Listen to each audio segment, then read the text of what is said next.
안녕하세요. 출발 증시 와이드 2부로 돌아왔습니다. 박미라입니다. 어제 인도를 포함한 신흥 국가들의 쇼크 우려로 아시아 증시가 줄줄이 하락했습니다. 우리 시장도 예외는 아니었죠. 어제 코스피 지수가 1890선을 내주기도 했는데 오늘도 추가적인 하락이 나오고 있습니다. 무엇보다 오늘 기관의 매도가 출회되고 있고요. 선물 쪽에서 외국인 쪽에서 매도 규모를 확대하는 모습이 나타나고 있는 상황입니다.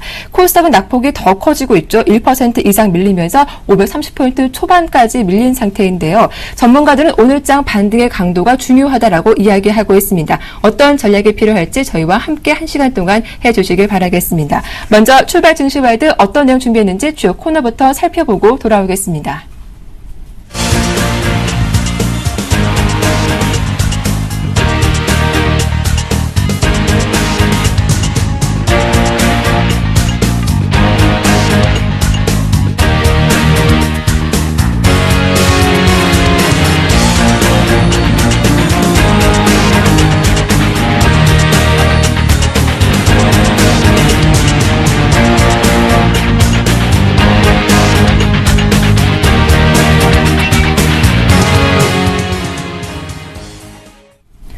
네, 이번 주 주요 이벤트죠. 이제 FOMC 의사록 공개를 하루 앞두고 있는데요. 과연 이번 의사록에서 어떤 내용들이 나올지 분석해보는 시간 준비했습니다. 오늘 순서는 한양증권의 임동락 연구원과 함께 하겠습니다.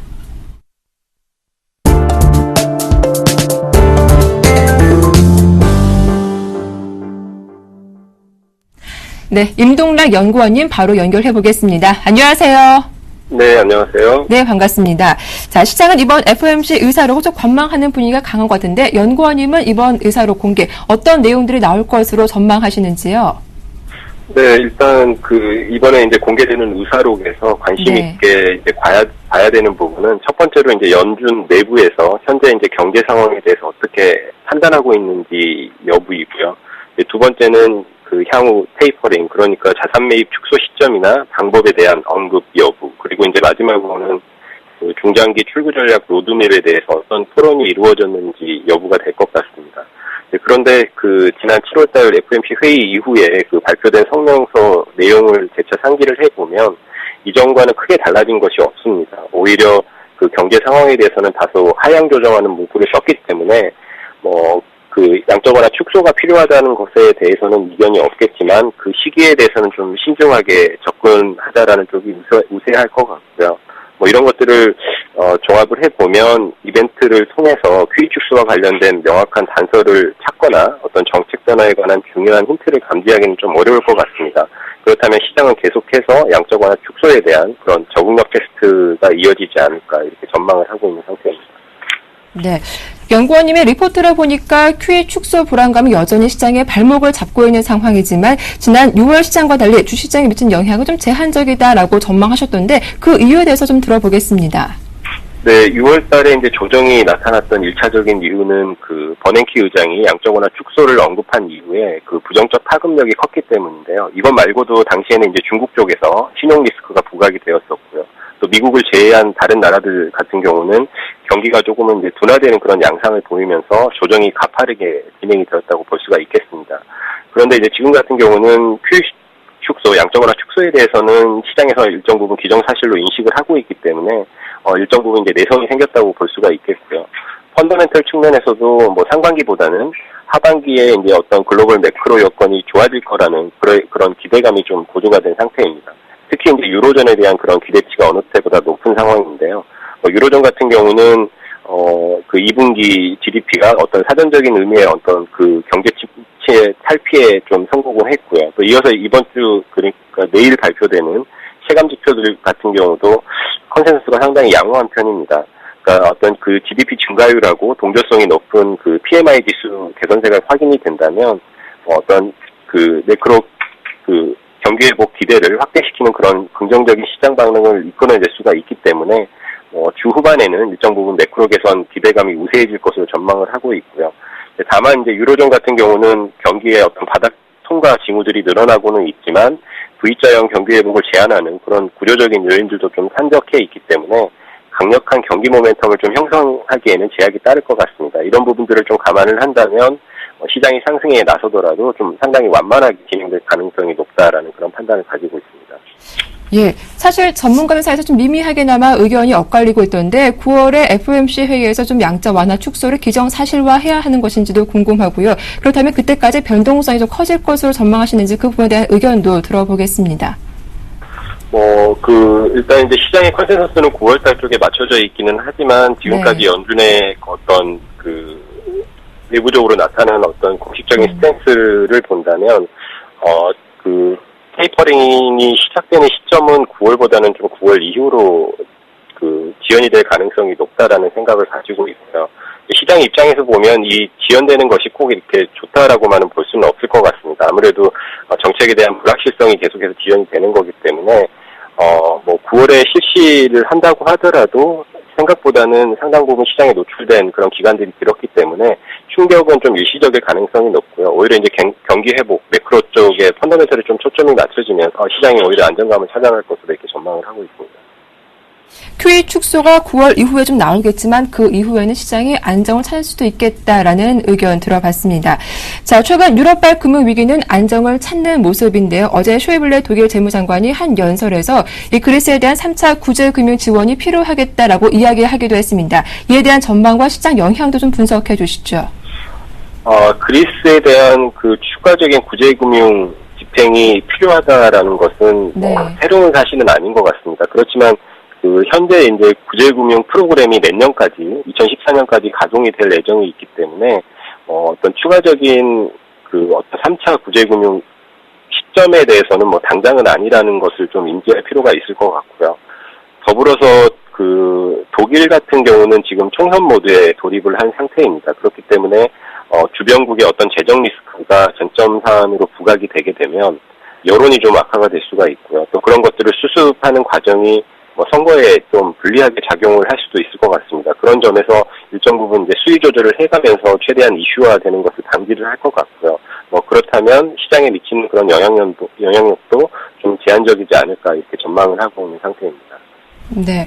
끝으로 어제 글로벌 시장을 뒤흔든 게 인도를 포함한 신흥 국가들의 쇼크였죠. 그에 대한 우려감이 고조되고 있는데 오히려 이 위기가 국내 증시에 좀 기회다라는 분석도 있더라고요. 그 부분에 대해서는 어떤 의견 갖고 계시는지요? 네, 금융위기가 지금 좀 약간 이슈화되고 있는 원인을 보면, 미국의 국채금리 상승에서 좀 촉발이 된 것 같습니다. 미국의 이제 장기금리 상승, 그리고 이제 달러의 달러 강세 기조가 지속이 된다면, 펀더멘털이 취약하거나 단기 외채 비중이 높은 일부 신흥국의 경우에는 자금 유출이 좀 심화가 될 수 있고요. 이 금융위기 우려가 확산이 되면서 과민 반응이 나타날 수가 있기 때문에 주의가 필요할 것 같습니다. 다만 이러한 충격들은 궁극적으로는 이제 국가별로 어떤 펀더멘털이나 금융시장 여건에 따라서 차별적으로 진행이 될 가능성이 높습니다. 우리나라 같은 경우는 경상수지 흑자가 상당히 안정적인 편이고요. 2008년도 금융위기 당시보다는 단기 외채 비중은 크게 감소한 반면에 외환 보유고는 이제 증가를 한 상태입니다. 그렇다면은 상당 부분 이제 그 충격이 제한적일 것으로 보고 있고요. 오히려 이제 전략적인 측면에서 접근을 하게 된다면 이번 주 같은 경우는 유로존이나 중국 쪽의 어떤 경제 지표 개선에 좀 더 주목을 할 필요가 있을 것 같습니다. 업종이나 종목 대응에 있어서도 이런 부분들을 좀 차관을 해서 접근하시는 것이 좀 효과적일 것 같고요. 현재 이제 수급 구도를 좀 점검을 해보면 외국인들의 어떤 매수 스탠스가 유지가 되는 가운데 외국인들이 이제 공략하는 그런 대상들이 조선이나 철강, 화학, 기계 같은 소재나 산업재 섹터, 그리고 IT나 자동차 같은 경기 소비재, 그러니까 주요 어떤 사이클리컬 산업, 경기 순환주 쪽에 좀 집중이 되어 있습니다. 이것은 현재 외국인들이 어떤 유동성 축소에 대한 우려보다는 펀더멘털 개선에 좀 베팅을 하고 있다라는 방증이라고 보여지고요. 아직까지는 이제 경기 민감주 중심의 순환매가 유효하다고 보고 있기 때문에 앞서 언급한 사이클리컬 섹터 중에서 수급이 좀 뒷받침되는 종목들로 접근하시는 것이 현 시점에서는 좀 효과적이지 않을까 이렇게 판단을 하고 있습니다. 네, 달러 강세 기조가 지속된다면 아무래도 신흥국의 자금 출회가 지속될 수밖에 없기 때문에 주의가 필요하겠지만 우리나라 미친 영향은 제한적이겠다. 민감주로 순환매 대응 전략으로 말씀해 주셨습니다. 지금까지 한양증권 임동락 연구원과 함께했습니다. 도움 말씀 고맙습니다. 네, 감사합니다. 네, 이 자세한 수급 상황 살펴보도록 하겠습니다. 유진투자증권 압구정 지점의 정승현 과장님 만나보겠습니다. 안녕하세요. 네, 안녕하세요. 예, 오늘도 기관의 매도와 외국인 선물 매도가 지속적으로 나오고 있습니다. 주체별 수급 상황과 속내 함께 정리해 주시죠. 네. 오늘 시장, 어느 정도 변동성이 좀 보이는 시장인 것 같은데, 일단 오전 지금 장시간 지 1시간 정도 지난 상황에서 뚜렷한 매수 주체도 보이지 않고 그리고 매도 주체도 보이지 않는 그런 형국으로 보이고 있습니다. 하지만 외국인 같은 경우에는 선물에서 2,500계약 넘게 매도 흐름을 보여줌으로써 일단 시장의 어느 정도 하방 해지 이런 정도의 포지션을 만들어내고 있지 않나 이렇게 보여지고 있고요. 오늘 외국인 같은 경우에는 화학과 전기전자 이 업종은 매도를 하고 있습니다. 어제 화학주들 위주로 시장이 급락이 나왔고 그리고 그 화학 관련주들을 어제 기관이 좀 매도를 많이 했었는데 오늘은 외국인 또 역시 화학주 그리고 전기전자 매도 흐름을 보여주고 그리고 오늘 상대적으로 현대 기아차 1% 넘게 2% 가까이 상승 흐름 보여주고 있는데 일단 운송 장비 업종은 매수 흐름을 보여주고 있습니다. 그리고 기관은 오늘 화학과 철강 금속 그리고 운수 창고 전반적으로 매도를 하고 있는 흐름인데 규모 자체가 그 기관은 현재 80억에서 90억 정도 매도를 하고 있기 때문에 그렇게 사이즈는 크지 않다라고 보시면 될 것 같고요. 그리고 개인 같은 경우에는 외국인이나 기관이 사는 업종을 파는 그런 형국이라고 보시면 될 것 같은데 아까 기관과 외국인 특히 외국인이 그 화학 업종 이쪽 부분에 매도세가 컸는데 그런 부분에 있어서 기관도 화학 업종 전기전자 화학과 전기전자는 외국인이 팔고 있는 그런 업종에서 매수를 하고 있고요. 그리고 운송장비 이쪽은 외국인이 매수를 하는 업종에서는 개인은 매도를 하고 있다라고 보시면 될 것 같고 일단 외국인의 입장은 지금 아까도 말씀드렸듯이 시장 자체가 그 신흥국 우려감 이런 부분들 때문에 불안하게 어제 상당히 불안한 시장이 전개가 됐는데 그 영향이 오늘까지도 이어지고 있다라고 보시면 될 것 같고 그런 어떤 시장 상황에 맞물려서 외국인이 오늘 선물을 2,600개 매도를 하고 있습니다. 이 선물의 매도의 그 의미 자체는 어느 정도 하방을 해지하는 그런 의미가 아닐까라고 보여지고 있고 전반적으로 우리 시장에 우리 시장에서 떠나겠다라는 의미 이런 의미보다는 어느 정도 불안한 시장에 매도 포지션을 가줌으로써 하방 해지를 하는 그런 역할을 하고 있다라고 보시면 될 것 같고요. 그리고 기관 같은 경우에는 오늘 경기 민감주부터 일단 파는 그런 느낌이 상당히 강합니다. 화학주 그리고 철강 금속 그리고 운수 창고 대부분 최근에 낙폭이 컸었고 하반기에 턴어라운드가 높았던 그런 업종들인데 이 업종에 대해서 차익 매물이라고 보시면 될 것 같습니다. 그런 차익 매물이 화학주를 위주로 쏟아져 나오고 있다라고 보시면 될 것 같고 하지만 그 어제 기관 같은 경우에는 조선주를 특이하게 많이 샀었습니다. 근데 오늘도 역시 조선주가 견조한 흐름을 보여주고 있는데 이 조선주에 대한 시각 자체는 다른 화학주 이런 부분들보다는 시각 자체가 좀 다르지 않나 그렇게 보여지지만 일단 경기 민감주부터 기관은 팔고 보자라는 속내를 느낄 수가 있는 하루인 것 같고요.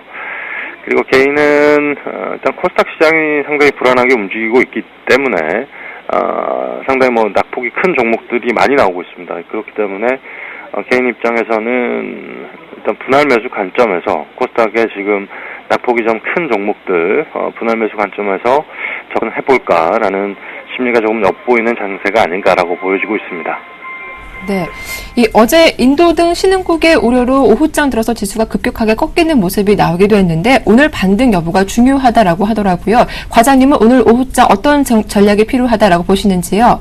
네, 사실 신흥국 증시 우려감 상당히 불안하게 시장이 움직일 가능성이 높다라고 보여지고 특히나 뭐 코스닥은 아침부터 상당히 좀 험악하게 움직이고 있는데 특히나 오늘 스마트폰 부품주들 상당히 별로 좋지 않은 흐름을 계속적으로 보여주고 있는데 일단 하방에 대한 하방 압력에 대한 시장 상황 전개는 계속적으로 이어질 가능성이 높다라고 인식을 하시는 게 맞을 것 같고요. 일단 리스크 관리가 필요한 시점이라고 보여집니다. 일단 코스닥 시장에서 이렇게 한 번씩 급락이 나오기 시작을 하면 기관이 됐든 외국인이 됐든 매도 물량 자체가 좀 단기적으로 급하게 출회되면서 사실 손절 이런 식으로 대응하기도 힘들게 주가가 급락이 나오는 경우들이 많은데 어제도 그랬고 오늘도 오전보다 장 초반 시작보다는 어느 정도 낙폭을 만회하고 있습니다만 지금 현재 코스닥의 투심 자체가 상당히 불안하고 그리고 기술적으로 봤을 때도 코스닥 지수가 주요 이동 평균선이 다 무너졌습니다. 21선, 61선, 121선까지.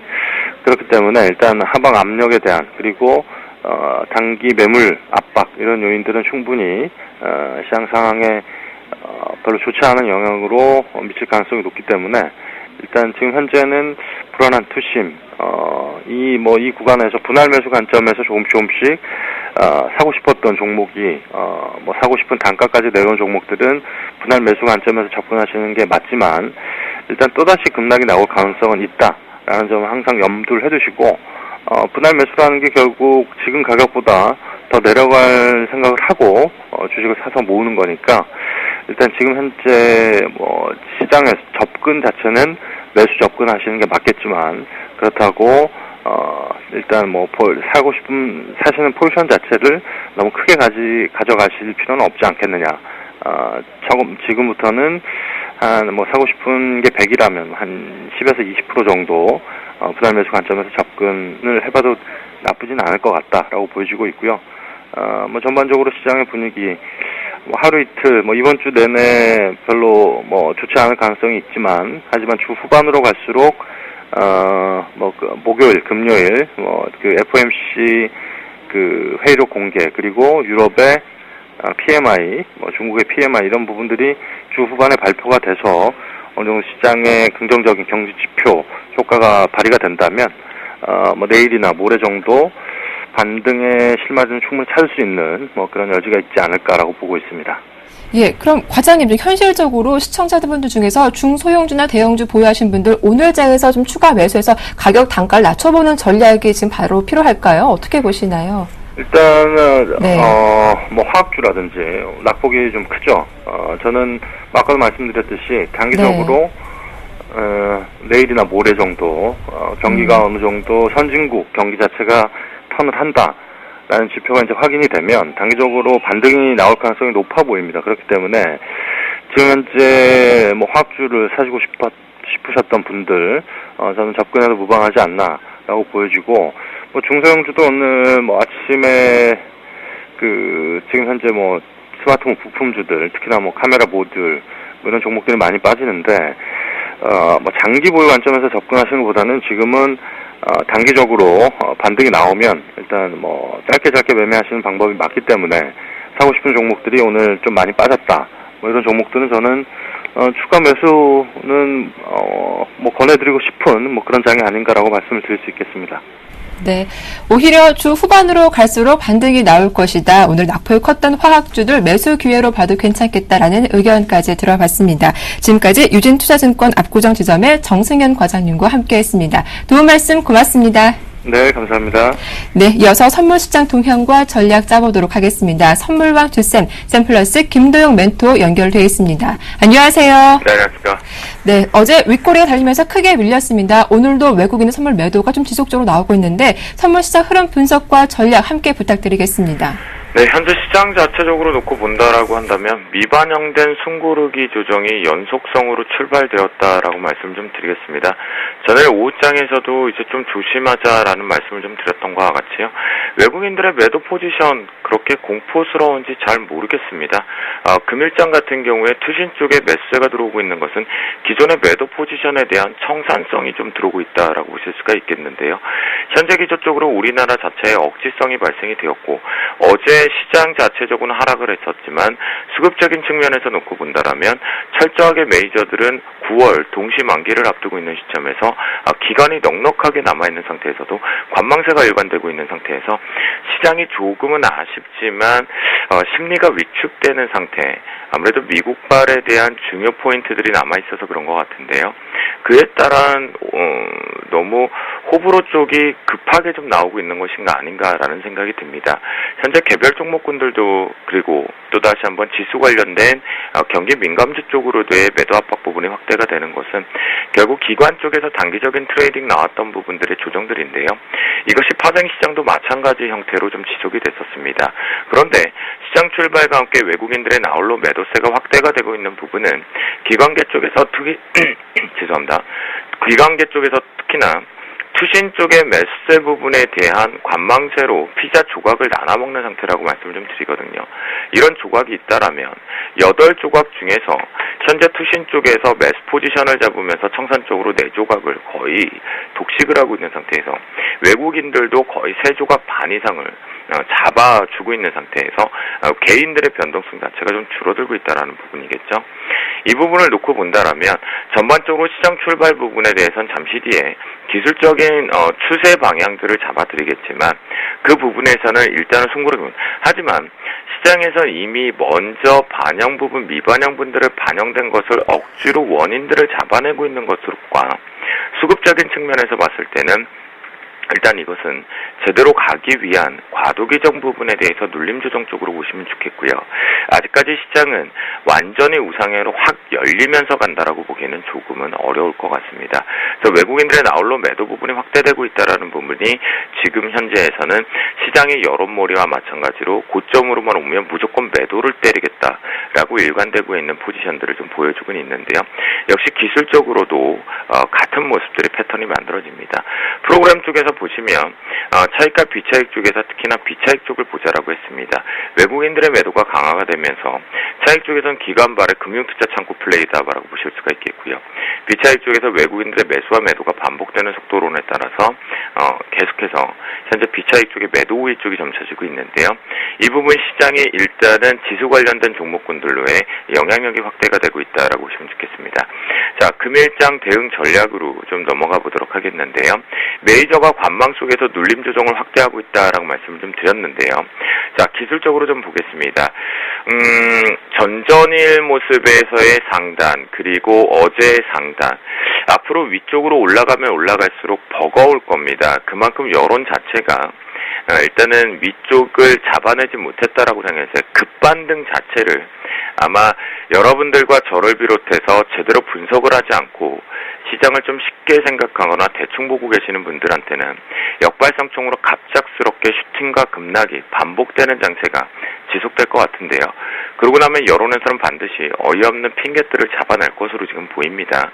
그 이유는 상단 자체를 중요한 포인트에서 터치를 지금 합기만 하지만 정확하게 깨끗하게 변곡 레인지에서 터치를 하고 있는 것이 아니고요.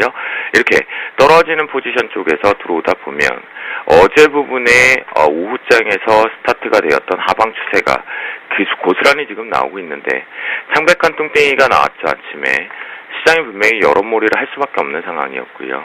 그리고 나서 누구나 그랬다라는 듯이 갑작스럽게 급반등을 연출했습니다. 하지만 이 부분의 두 개를 놓고 보면 감싸주지는 못했다라는 부분이겠죠. 바로 제자리에 내려오고 나는데 저점 자체가 붕괴되고 있다라는 것이 보이실 겁니다.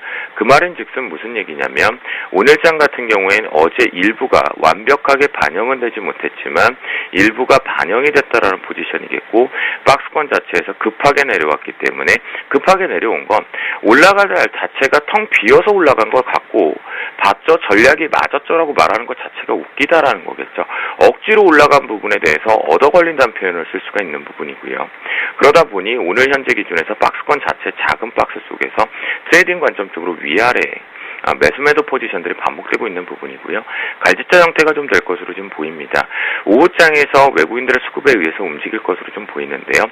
현재 외국인들의 매도가 확대가 되고 있는 부분에서 확인이 반드시 필요하다라는 것은 앞서서 잠깐 말씀드렸지만 투신 쪽의 청산성 플레이 자체가 어느 정도 다 빠져나가는지가 가장 중요할 것 같은데 빠져나간다라면 투신발에 의한 현물 쪽에서의 매도도 조금은 진정될 것으로 판단이 되고 있기 때문입니다.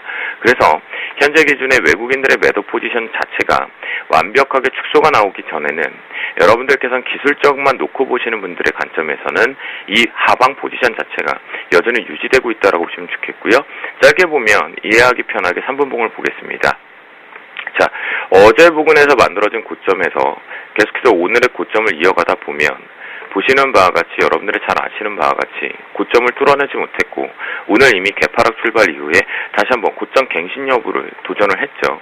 하지만 시장의 여론머리가 못 먹어도 매도다라는 얘기들이 어제부터 완전히 시장이 도배를 했죠. 99.9% 얘기가 나오고 있는데 그 부분 속에서 결국 이렇게 짧게 거래가 많이 수반되지 않고 메이저가 관망하는 속에서는 갈 자리를 제대로 기술적 반등도 못하고 있다고 보시면 좋겠고요.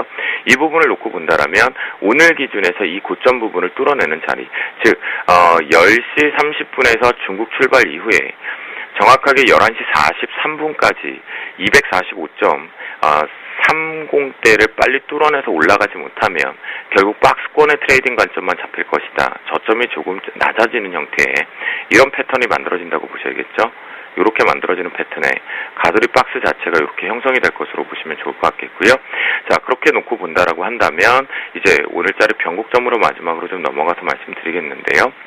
247.30 정도를 상단으로 좀 설정을 하고요. 그 다음에 지금 방금 말씀드렸던 그거와 비슷한 자리는 245.15 자리 설정하고 차단 밴드 243.20으로 설정을 좀 해드리니까요. 현재 245.10대 부분에 대한 저항대가 나오고 있다는 거 체크해 보실 필요가 있겠습니다. 자, 파생이라는 건 늘 그렇습니다. 어설프게 분석을 하고 들어가는 것이 아니라 한 땀 한 땀 모아가다가 승부수를 띄워야 될 자리에서 제대로 승부수를 띄우면 된다라는 부분이겠죠. 그 그림들을 놓고 보셨으면 좋겠고요. 그것이 어렵다라면 제가 다음 주 월요일부터 당분간은 샘플러스를 통해서 장중 공개 방송이 진행이 될 것으로 지금 사업부와 얘기가 되어 있는 상태입니다. 그렇다면 그때 언제든지 문을 두드리셔서 녹화하고 들어오시면 되겠다라고 말씀드리도록 하겠습니다. 오늘 성공 투자하시면 좋을 것 같겠고요. 자, 시장과 역발상을 생각한다라면 최저점에 승부수를 보고 싶으신 분들은 최저점에 매수 한번 공격 잡으시는 것도 오후장에서는 조금은 반영 모습이 나오지 않을까 판단하고 있습니다.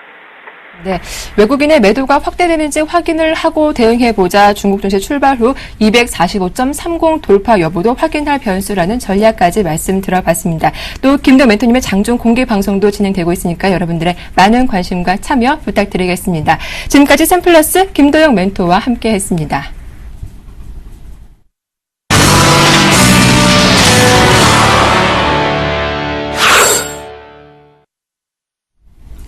네, 이어서 오늘장 업앤다운 특징주 화면을 통해서 정리해 보겠습니다.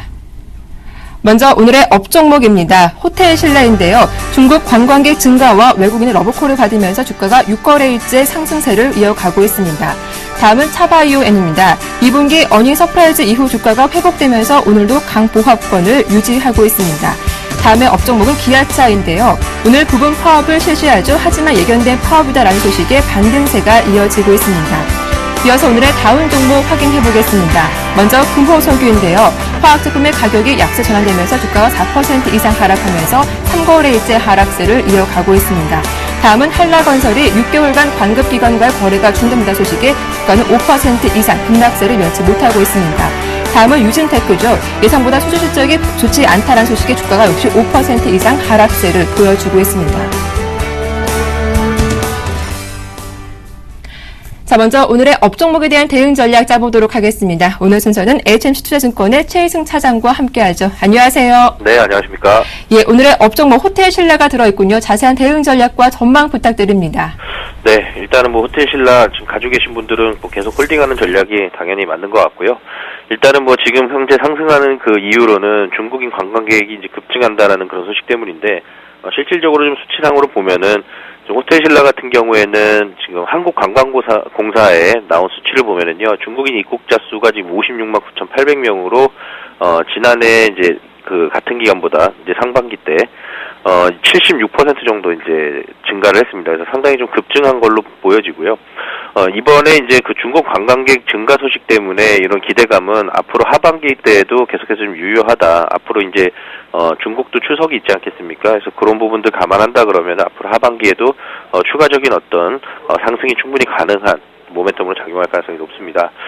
그리고 또 이제 그 지난해부터 이제 엔화 약세 때문에 일본 입국자 수가 좀 역성장을 했었는데 이런 부분들이 이제 어느 정도 반영이 됐기 때문에 그거에 대한 어떤 악재는 추가적으로 나올 게 없다. 그리고 3분기 때 이제 따라서 영업이익 한 20% 정도 증가할 것으로 좀 예상을 하고 있고요.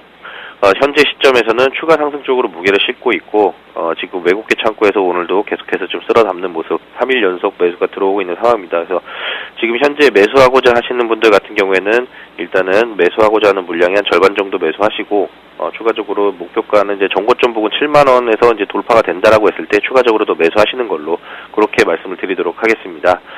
그리고 두 번째 업종목은 차바이오엔인데요. 차바이오엔 같은 경우에는 이제 실적 서프라이즈가 나왔었는데 오늘 뭐 아까 2% 정도 상승하다가 지금 이제 강보합권에서 움직이고 있는 모습인데요.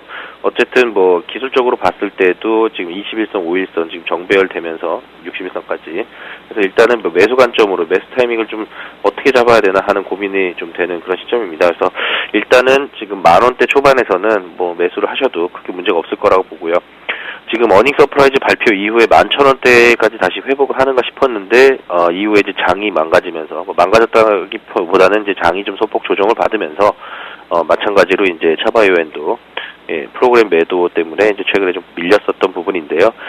지금 이제 어닝 서프라이즈 났던 부분 같은 경우에는 이제 미국 병원 쪽에 이제 보조금이 들어왔던 덕분인데요. 이런 부분들이 이제 실질적으로 투자로 이어진다라는 그런 기사들이 나오게 되면은 아무래도 이제 주가가 이제 개선 흐름으로 좀 전망이 되고 그런 부분들은 모멘텀으로 계속해서 좀 존재할 것으로 보여집니다. 그래서 신규 매수 유효 관점으로 좀 말씀을 드리도록 하겠습니다. 마지막으로 이제 기아차인데요. 기아차는 이제 부분 파업이 시작이 됐죠. 그래서 이 파업 부분은 이제 한번 언급드렸었던 적이 있는데 이미 뭐 예견됐었던 파업이고요. 예.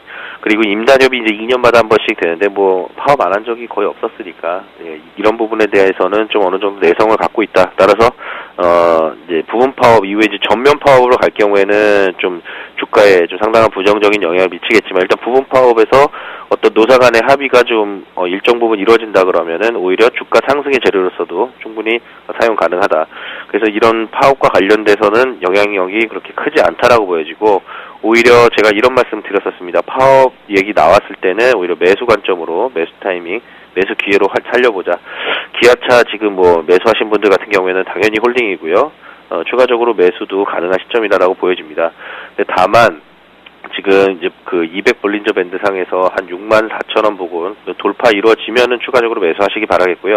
일단 오늘 같은 경우에는 64,000원 부근에서는 계속해서 좀 차익 실현이 나올 가능성이 좀 높기 때문에 그 돌파 이후에 한번 매수해 보시는 거로 말씀드리겠고 좀 실적 부분에서 좀 잠시 말씀드리면은 기아차 같은 경우에는 이제 그 중국 모멘텀이 상당히 좀 강력합니다. 중국에서 2분기에 14만 대를 팔았고요. 전년 동기 대비해서 23% 증가한 수치고요. 하반기에는 좀 전년 동기 대비해서 3% 정도 증가하는 수준으로 좀 다소 둔화될 수는 있겠지만은 전년 동기 대비해서는 어쨌든 플러스 성장은 계속해서 좀 지속될 것으로 보여지고요. 그리고 이미 뭐 알려진 대로 중국 공장 3공장이 이제 증설이 됩니다. 그래서 빠르면 내년 1분기부터 30만 대의 생산 능력을 추가적으로 확보하게 되는 만큼 하반기에 주가에 충분히 긍정적인 재료로서 작용할 수 있다라고 말씀드리겠고요. 기아차 매수 관점으로 다시 한번 말씀드리겠습니다. 네, 이렇게 기아차까지 업종목에 대한 대응 전략 짜봤습니다. 도움 말씀 고맙습니다. 네, 고맙습니다. 네, 이어서 다음 종목도 살펴보죠. 동부증권 방배지점의 김혜란 연구원 만나보겠습니다. 안녕하세요. 안녕하세요. 예, 오늘 LG화학을 필두로 화학업종이 크게 하락하고 있습니다. 그 가운데 금호석유도 현재 3거래일째 하락세를 보여주고 있는데 자세한 대응 전략까지 부탁드릴게요. 네, 화학업종들이 지금 부정적 업황 전망에 전체적인 하락폭 키우고 있는 모습입니다. 우선 화학 제품들은 스프레드가 이미 높은 수준이라서 앞으로 이제 공급 확대되면 더욱더 둔화될 가능성이 크다 우려가 있고요. 이에 따라서 화학 제품 가격들도 지금 약세에 전환되면서 이런 부분에서 우려가 큰 상황입니다. 특히 이제 화학 업종들이 그동안 이제 주가 상승했던 부분이 업황 개선될 것이다라는 기대감에 주가가 선 반영됐던 부분이 있기 때문에 지금 시점은 이제 밸류에이션 부담이 더 높아진 상황이다라고 보이고요.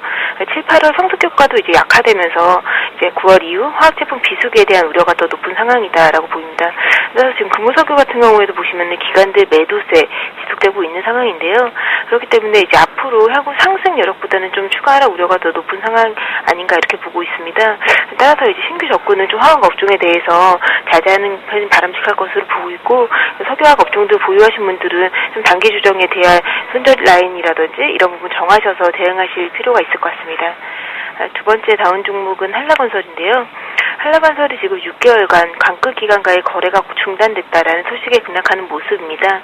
이제 전날 장 마감 이후에 관급공사 입찰 참가 자격이 6개월간 제한되면서 총 2,947억 원 규모의 관급 기관과의 거래가 중단됐다라고 공시를 했는데요.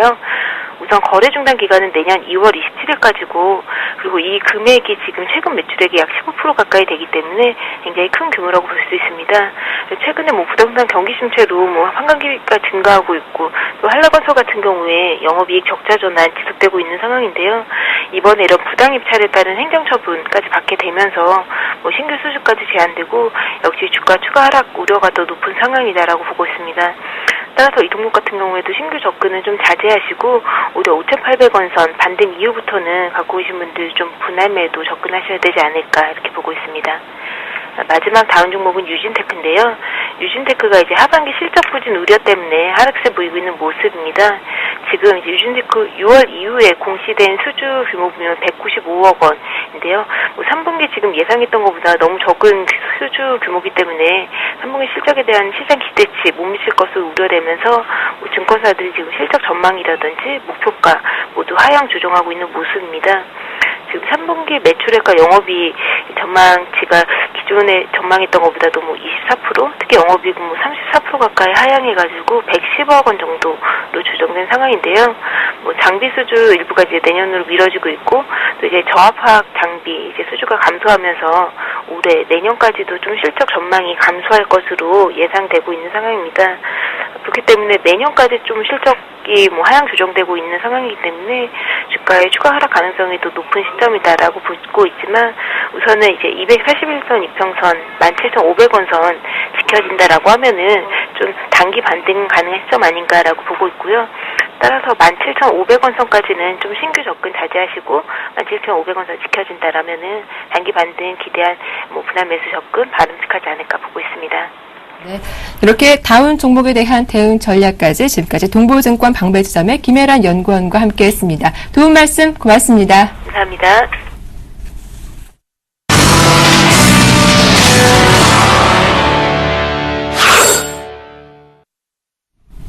네, 중국 증시 출발 상황 살펴보도록 하겠습니다. 리딩투자증권의 우성재 팀장님 만나보죠. 안녕하세요. 예, 안녕하세요.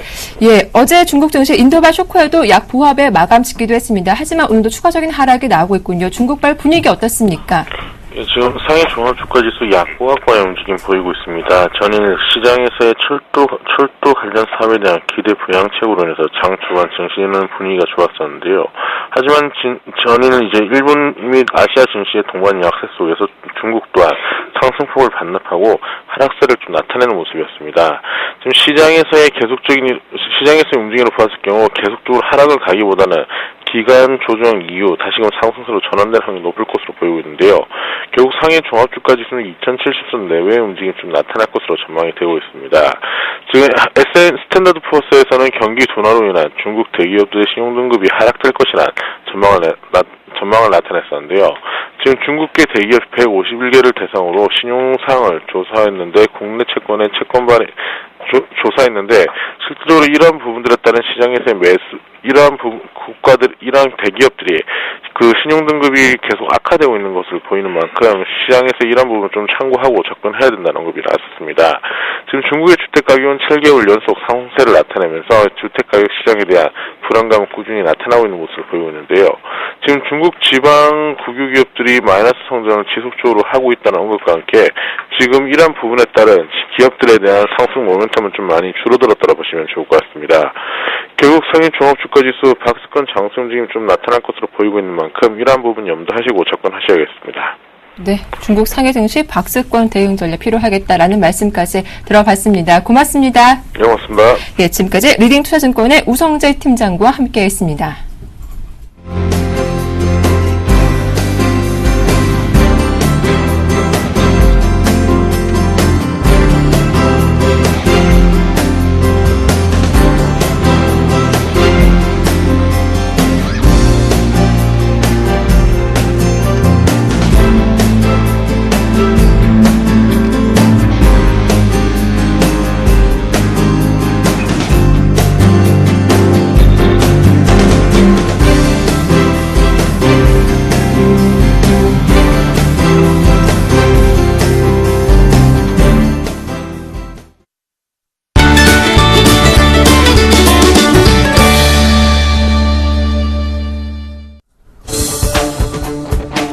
안녕하십니까. 김현대 차트민주 시작해보도록 하겠습니다.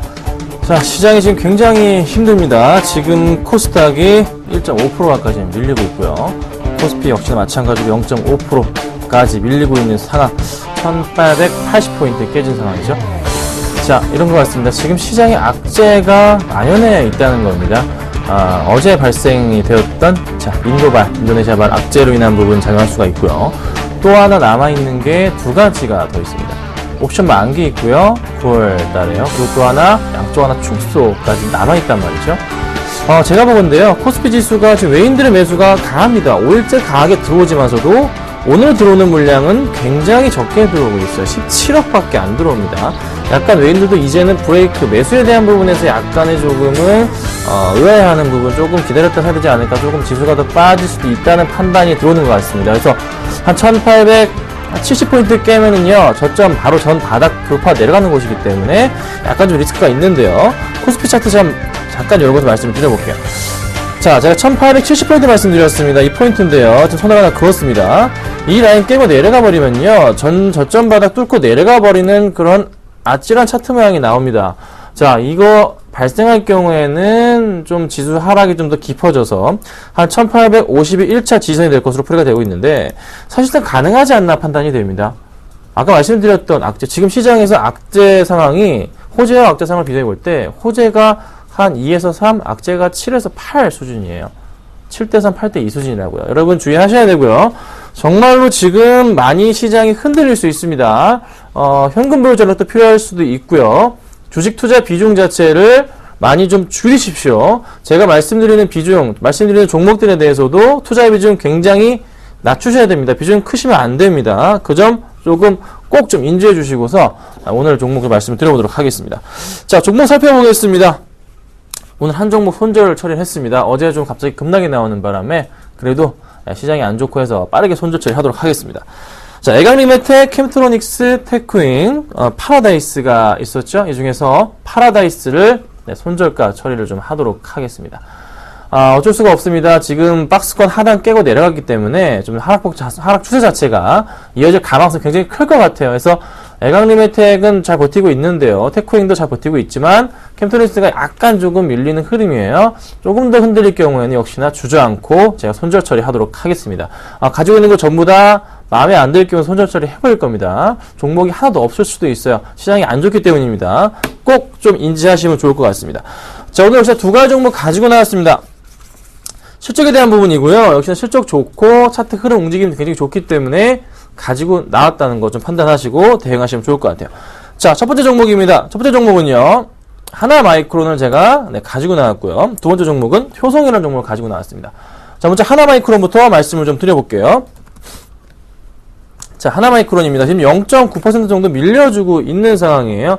자, 하나마이크론 왜 가지고 나왔을까요? 첫 번째, 실적에 대한 긍정적인 기대감. 두 번째, 수급적인 부분. 그래서 추세가 바닥 21선 거의 터치하면서 11선 터치하면서 다시 반등을 줄 가능성이 크기 때문에 가지고 나와봤습니다. 제가 수급 말씀드렸잖아요.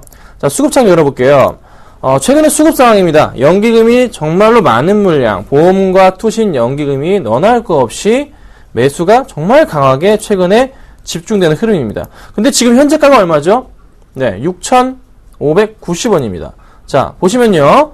이때 산 물량들 언제부터 샀죠? 6,300원 샀고요. 6,500원 샀고요. 가장 많이 샀을 때가 6,820원 종가 기준으로 샀고요. 그 다음날 6,700원일 때 엄청나게 많은 물량을 쓸어 담았단 말이죠. 그럼 차트상으로 언제 샀죠? 바로 네, 이 포인트 때 기관들이 짠뜩 샀어요. 근데 물려버렸습니다.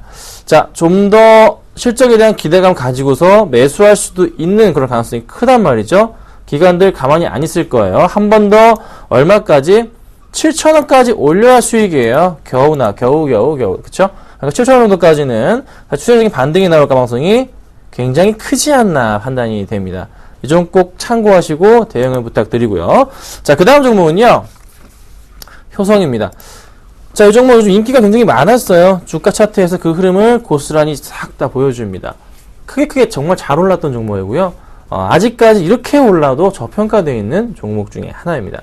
실적 기대감 여전하고요. 차트 흐름 굉장히 양호하다 말씀드려보고 수급적인 측면도 외인들이 정말 꾸준하게 기관들의 물량 다 빼먹어주면서 끌어올리는 흐름이 나타나줍니다.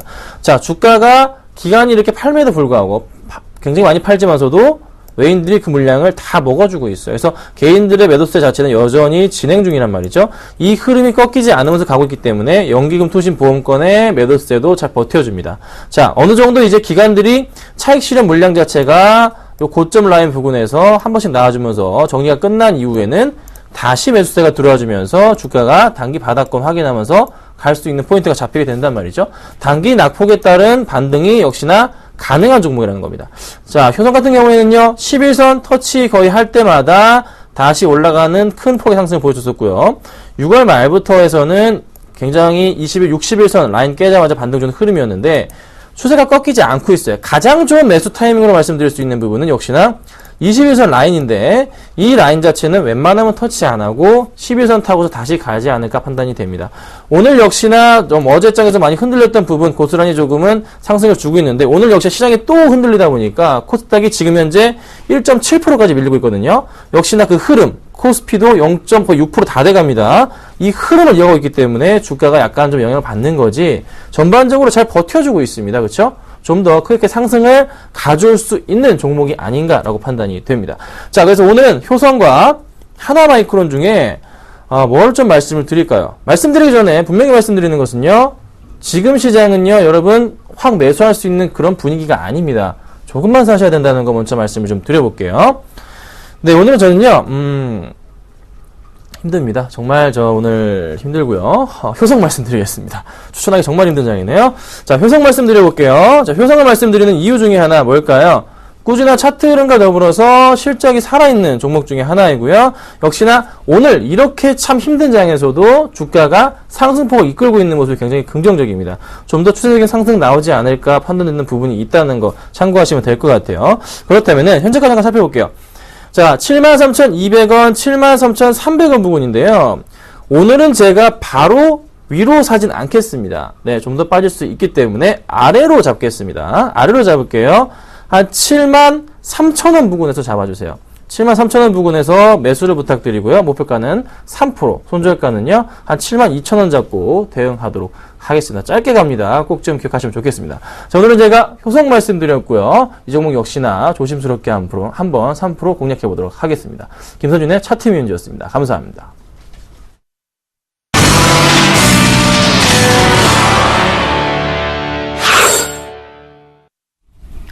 네, 시초가 공략주 리뷰 좀 빠르게 해보겠습니다. 제시하신 S맥이었는데 장중 5% 넘게 오르기도 했었죠. 현재 먼저 이익실현 하시다면 축하드리겠습니다. 출발 증시 와이드 2부 순서는 여기서 마치도록 하겠습니다. 함께해 주셔서 고맙습니다.